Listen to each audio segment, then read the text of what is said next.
പോക്കോ F6 Pro എന്ന പുതിയൊരു smart phone Indian മാർക്കറ്റിൽ ലോഞ്ച് ചെയ്യാൻ പോകുന്നുണ്ട്. ഈ ഒരു ഫോണിന്റെ ഫീച്ചേഴ്സിനെ പറ്റിയിട്ടുള്ള പല കാര്യങ്ങളും ഇപ്പോൾ അറിയാൻ കഴിഞ്ഞിട്ടുണ്ട്. ഈ ഒരു വീഡിയോയിൽ നമ്മൾ നോക്കാൻ പോകുന്നത് പോക്കോ F6 Pro എന്നുള്ള സ്മാർട്ട് ഫോണിനെ പറ്റിയിട്ടാണ്. വീഡിയോ തുടങ്ങുന്നതിന് മുമ്പ് പറയാനുള്ള ഒരു കാര്യം എന്താ വെച്ചാൽ, നിങ്ങൾ ടെക് വാർത്തകൾ ഫോളോ ചെയ്യാൻ താല്പര്യമുള്ളവരാണെന്നുണ്ടെങ്കിൽ നമ്മുടെ വാട്സപ്പ് ചാനലിലോ അല്ലാന്നുണ്ടെങ്കിൽ ടെലഗ്രാം ചാനലിലോ ജോയിൻ ചെയ്യാവുന്നതാണ്.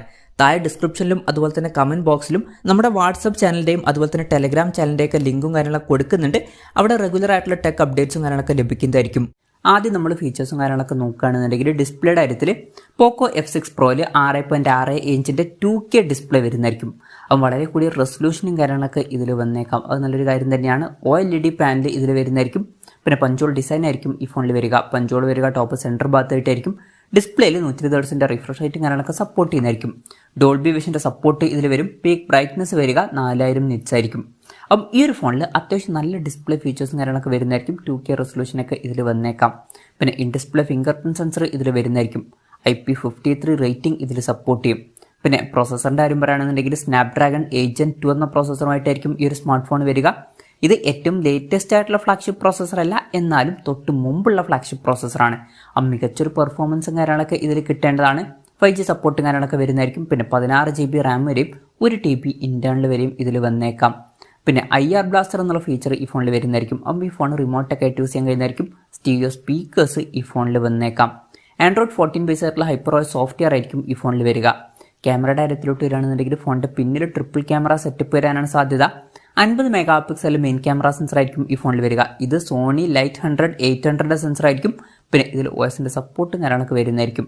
8 megapixel ultra wide angle ലെൻസും അതുപോലെ തന്നെ 2 മെഗാ പിക്സൽ ഒരു മാക്രോ ലെൻസും ഈ ഫോണിൽ വന്നേക്കാം. ഫ്രണ്ടിൽ 16 മെഗാ പിക്സൽ സെൽഫി ക്യാമറ വരാനാണ് സാധ്യത. ബാറ്ററിയുടെ കാര്യത്തിൽ 5000 mAh ബാറ്ററിയൊക്കെ വരുന്നതായിരിക്കും. പിന്നെ 120 വാട്ടിൻ്റെ ഫാസ്റ്റ് ചാർജ് സപ്പോർട്ട് ചെയ്യുന്നതായിരിക്കും. വളരെ കൂടിയൊരു ചാർജിങ് സ്പീഡും കാര്യങ്ങളൊക്കെ ഇതിൽ വന്നേക്കാം. Type-C ചാർജിംഗ് പോർട്ടുമായിട്ടായിരിക്കും ഈ ഒരു സ്മാർട്ട് ഫോൺ വരിക. പിന്നെ ബാറ്ററി പെർഫോമൻസ് ഒക്കെ ബെറ്റർ ആക്കാൻ വേണ്ടിയിട്ട് സർജ് G2 ചിപ്പും കാര്യങ്ങളൊക്കെ ഇതിൽ വരുന്നതായിരിക്കും. അപ്പം ഇതൊക്കെയാണ് ഫീച്ചേഴ്സിനെ പറ്റി പറയാനുള്ള കാര്യങ്ങൾ. പിന്നെ വേറൊരു കാര്യം എന്താണെന്ന് വെച്ചാൽ, പൊതുവേ ഇപ്പം പോക്കോ റെഡ്മിയുടെ ഫോണുകൾ റീബ്രാൻഡ് ചെയ്തിട്ടാണ് ഇറക്കാറ്. ഈ ഒരു ഫോണും ഒരു റീബ്രാൻഡഡ് വെർഷൻ ആയിരിക്കും എന്നാണ് റിപ്പോർട്ടുകൾ പറയുന്നത്. റെഡ്മി K70 എന്നുള്ള സ്മാർട്ട് ഫോൺ ഇപ്പോഴത്തെ ലോഞ്ച് ചെയ്തിട്ടുണ്ടായിരുന്നു. ഈ ഒരു പോക്കോ F6 Pro എന്നുള്ള സ്മാർട്ട് ഫോൺ ആ ഒരു ഫോണിൻ്റെ ഒരു റീബ്രാൻഡഡ് വെർഷൻ ആയേക്കാം. പിന്നെ ലോഞ്ച് ഡേറ്റിൻ്റെ കാര്യം പറയുകയാണെന്നുണ്ടെങ്കിൽ അതിനെ പറ്റിയിട്ടുള്ള കാര്യങ്ങളൊന്നും ഇപ്പം അറിയാൻ കഴിഞ്ഞിട്ടില്ല. ലോഞ്ച് ഡേറ്റിനെ പറ്റിയിട്ടുള്ള ന്യൂസുകളൊക്കെ വരുമ്പോൾ അതിനെ പറ്റിയിട്ടുള്ള വീഡിയോസൊക്കെ നമ്മൾ ചെയ്യുന്നതായിരിക്കും. അപ്പം അതുപോലുള്ള വീഡിയോസൊക്കെ കാണാൻ താല്പര്യമുണ്ടെന്നുണ്ടെങ്കിൽ ഈ ചാനൽ സബ്സ്ക്രൈബ് ചെയ്യാവുന്നതാണ്.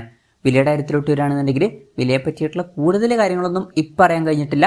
എന്നാലും നമ്മുടെ എക്സ്പെക്ടേഷൻ പറയുകയാണെന്നുണ്ടെങ്കിൽ ഈ ഫോണിൻ്റെ വില ഒരു 40,000 to 45,000 രൂപ പ്രൈസ് റേഞ്ചിലായിട്ട് വന്നേക്കാം.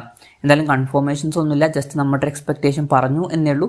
എന്തായാലും പോക്കോ F6 Pro എന്ന പുതിയൊരു സ്മാർട്ട് ഫോൺ ഇന്ത്യൻ മാർക്കറ്റിൽ ലോഞ്ച് ചെയ്യാൻ പോകുന്നുണ്ട്. ഈ ഒരു ഫോണിനെ പറ്റിയിട്ടുള്ള നിങ്ങളുടെ അഭിപ്രായം ജസ്റ്റ് ഒന്ന് കമൻറ്റ് ചെയ്യുക. അതുപോലെ തന്നെ ഈ ഒരു സ്മാർട്ട് ഫോൺ ഇന്ത്യൻ മാർക്കറ്റിൽ നിങ്ങൾ ഏത് പ്രൈസിങ്ങിലാണ് എക്സ്പെക്ട് ചെയ്യുന്നത് എന്നുള്ള കാര്യം കൂടി ജസ്റ്റ് ഒന്ന് കമൻറ്റ് ചെയ്യുക.